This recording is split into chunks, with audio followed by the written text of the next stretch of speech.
The Loup Garou, the werewolf, from French-Canadian folklore. In old-time Canada, people believed that the werewolf, which they called the Loup Garou, haunted graveyards and prowled the woods and waited in the brush beside lonely trails to catch unwary travelers and gobble them up. There was an old couple living on a farm far out in the country. One night Martha took very ill, and her husband Pierre had to go fetch the doctor in town. This meant a long, long journey through the woods, but Pierre was too worried about his wife to hesitate. He hitched up his horse to his sleigh and set out through the lightly falling snow. As he went along, he could hear nothing except the scrunch, scrunch of snow under the sleigh's runners and the horse's hooves. The old man wasn't thinking of anything except getting help for Martha as fast as he could. They were now a long way out into the woods. Moonlight shone on the snow, which lay thick on the ground and on the branches and pine trees all around.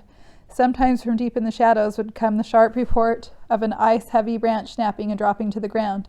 Once Pierre heard an owl hooting. Except for these sounds, silence lay heavily over the forest. The road ahead was level and easy enough for the horse, but suddenly the animal began to slow down. Pierre shook the reins and shouted, "Get up!" But the horse was hardly moving at all now. It was as if he was pulling a 2-ton load, rather than the little sleigh with its single passenger. The old man flicked his whip, but the horse merely shook its head and made a frightened little whinny.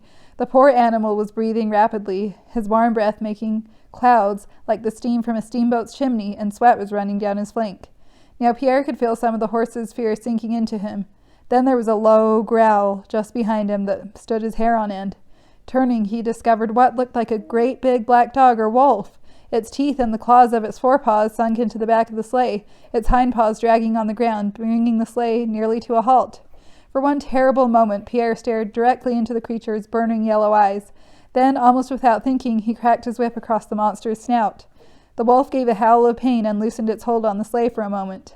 In that instant, the horse lunged forward and ran as if the devils from hell were in pursuit. Looking over his shoulder, Pierre could see the shadowy creature bounding down the road, close behind him. The man knew that unless his guardian angel was riding with him that night, it was all over for him. He didn't need to urge the horse to go faster. The animal was so scared that he galloped like a hurricane.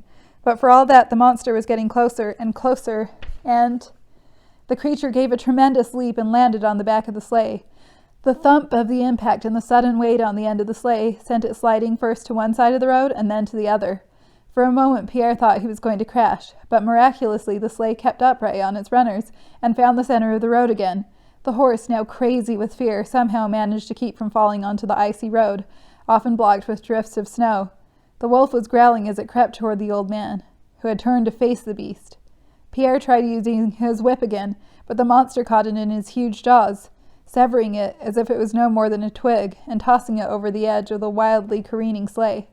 Old Pierre felt for his hunting knife and pulled it free, just as the wolf sprang at him and slammed the man to the bottom of the sleigh. His forepaws were on Pierre's shoulders, pinning him to the floorboards. The man felt his bones were likely to break under the weight of the monster. For one terrible instant he felt the creature's whiskers brush his face like needles, felt its hot breath on his throat, saw its yellow eyes only inches from his own. Then, with a prayer, he jabbed at the thing with his hunting knife.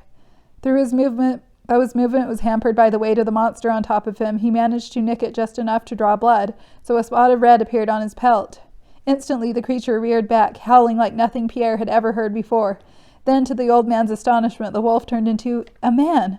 Right away, Pierre knew that this was indeed a Loup Garou, because the stories say that if you draw blood from the Loup Garou, he'll turn back into a man and run off and run away.